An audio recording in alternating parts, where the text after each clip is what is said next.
All right. Here's my chance to give my blue screen its maiden voyage and give you some thoughts about The Last Jedi.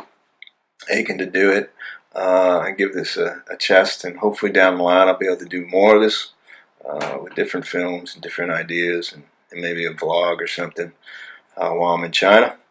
But The Last Jedi is a huge disappointment. I don't understand it. I don't know what's wrong with this. With the American culture today, in that it seems to take all the sort of the essential parts of my identity growing up and deconstructing it and invalidating it and marginalizing it. It's very offensive, to say the very least. It's somebody trying to destroy who you are, basically, and I guess I can only hope for the chance to do the same, because payback's a bitch, and it will come, eye for an eye. Anyway, the film is a disgrace. It's taking a huge popular franchise, a core audience. You have mothers and fathers taking their kids to this and expecting to have a bonding moment with their kids, and for those kids to see their parents enjoying something from their childhood, and that's like kind of an ideal moment. You're Disney, you want to deliver on that family sort of value, and what you do is you let these kids see the great disappointment. You make these kids sort of believe that their parents were losers and wash-ups, and they don't know what they're, and that the kids are going to be able to figure it all out on their own. I can't think of something that's more dysfunctional than what Disney has done to Star Wars. You do the American culture no service in this kind of attitude of elevating these gripes and grudges, this sort of fringe elements, and bringing them to the center to sort of destroy all of that. And you're Disney, you're supposed to be making family films and family entertainment, and this was not that. It was basically saying everybody, all of your parents are screw-ups. They're the runaway dads. They're washed up. They're washed up hermits and things like that. And I can't think of anything that's more offensive than that to put on film.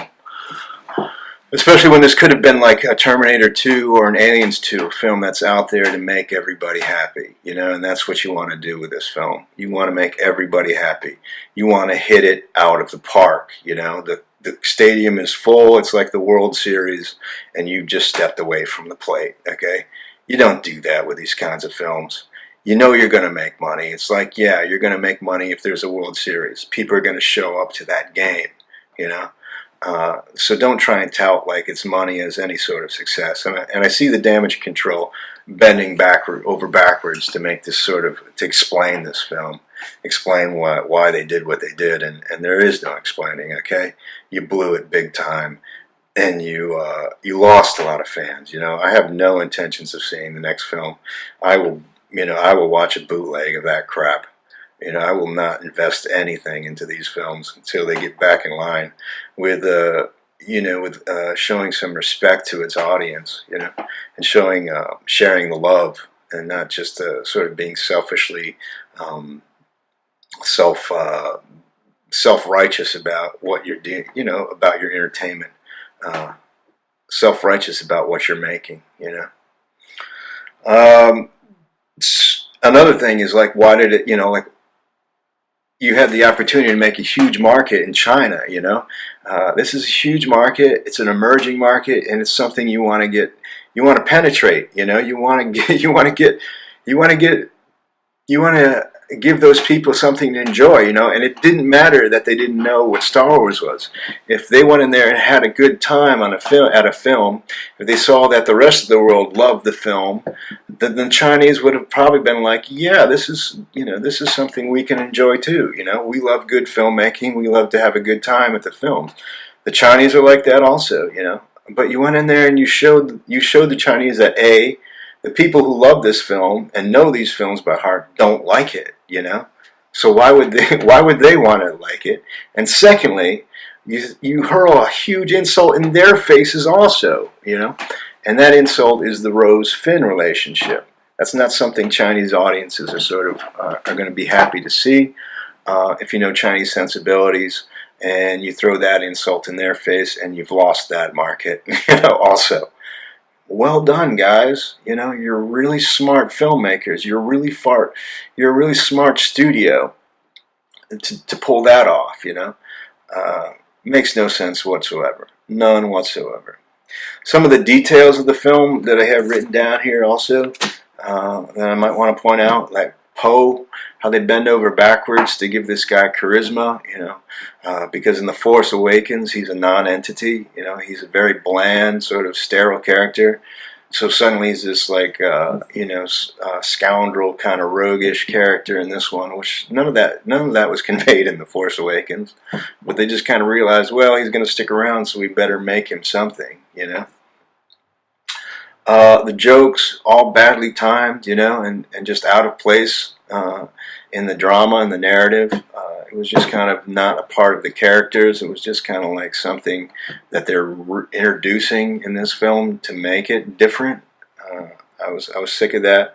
If I hear them goddamn say the words hope one more time in any of these Star Wars films, I'm gonna fucking blow my top, because I can't tell you. I mean, it's all they think that these films about. The only thing they can think of, it's hope, about hope. We need hope. There's hope, a new hope. It's like they read the first title. It's like that's as far as they got in the Star Wars script. A new hope. Okay, that word connects with audiences. Like, let's overuse it. Let's beat it to death. What else? Oh God, do we need any more sort of reflective stories about what it means to be a legend and a Hollywood movie star and be washed up or something like that? Where people are like, oh, he's a legend, but he's kind of nobody's heard from him in a while, so it was just kind of another look at celebrity and sort of aggrandizement, and I don't need to see that in a Star Wars film. Luke Skywalker wasn't like famous, it wasn't about Luke Skywalker being famous or a legend, and it's not a continuation of the story to me. Why did they even have DJ in there? What was this character's point? He was just kind of wandering. He just kind of shows up, and it pushes the Rose Finn story a little bit further than it needs to go. I just thought that was stupid. The music is the same. There's nothing in the music that is very unique. What was the point of the battle in the end? There was no battle. It's just them slaughtering the rebels, basically. And we never get to see the AT-STs. They never were engaged by any of the aircraft. So it was like, why? What's the point of those? If you had no idea what the AT-ATs were, these machines held no sort of purpose. They were just kind of there to beat on the rebels. The Porgs, were just kind of the Porgs. I did like how I did like the fact that they didn't like over cutesy the Porgs. They kind of kept them. They seemed like just kind of there to cover over the native birds that were on Skellig Islands there. And they had, when they cut away to far shots, they needed something to explain the birds flying around. So they came up with the idea of Porgs. But, as designs, as cute designs, they're really just the Mogwai from Gremlins. They just kind of reused that same sort of design and updated it for Star Wars or something. There's too much light speed going on. They keep showing like light speed is like some kind of big deal now in the Star Wars films, as a device, as a weapon now. Usually it was kind of the big getaway. Now it's a weapon. I mean, like, all right, enough light speed. It's almost as bad as the Death Star. It's an overused trope or something. Those watch keepers on the island, they sound like Jawas, just kind of reusing old sound banks, old sound effects for this film. Yeah, Grumpy Luke is stupid, and like Yoda comes into the film to kind of, everything that was important, you're the Last Jedi, that was all, you know, that was the most important thing in those first films, is like carrying on this belief system that was like near extinction, you know. And Yoda comes on in this film, and I agree with everyone who's like, yeah, what's with the kind of Force ghost kind of puppet thing? Is he real? And why is he using lightning all of a sudden? You know, like, none of that makes sense. But what was really insulting about that is that Yoda actually comes out and basically says, like, hey, Luke, it's just a film, you know, I'm just a puppet, you know, and all that stuff was just kind of, you know, he kind of plays into that sort of like Hollywood thing, like, oh, you know, it was just a film. Star Wars was just a film, guys, you know, it's not important, you know, it doesn't mean anything, you know, grow up kind of thing. But no, we're there to see entertainment. We're just there to see a good film, you know. We're there to see something that's going to make it entertain us, you know. And if you don't know how to do that, don't do it, you know. Give it to somebody who does know how to do it, you know, and hit it out of the park. What else do I have written down here? Well, I guess that's probably pretty good for now. Yeah, Grumpy Look is just stupid, and unforgivable in my book. Hoya's death, or whatever Admiral, whatever Lord Darren's character is in the film, you know, why would you give her such a huge death and not Leia a huge death? You know, why would you go to such, to undermine the death of Luke? You know, you create this character, and then you kill her off quickly in sort of a dramatically sort of in a very heroic death, and your main character, Luke Skywalker, just kind of phases in and just kind of disappears, you know.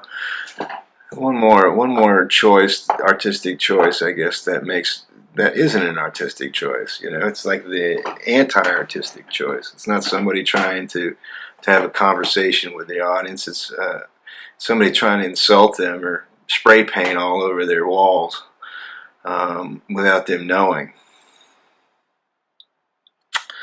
But anyway, I guess that's all I'm going to say here, and I'm going to go off and try and make this video a little bit more special in the sort of post-editing.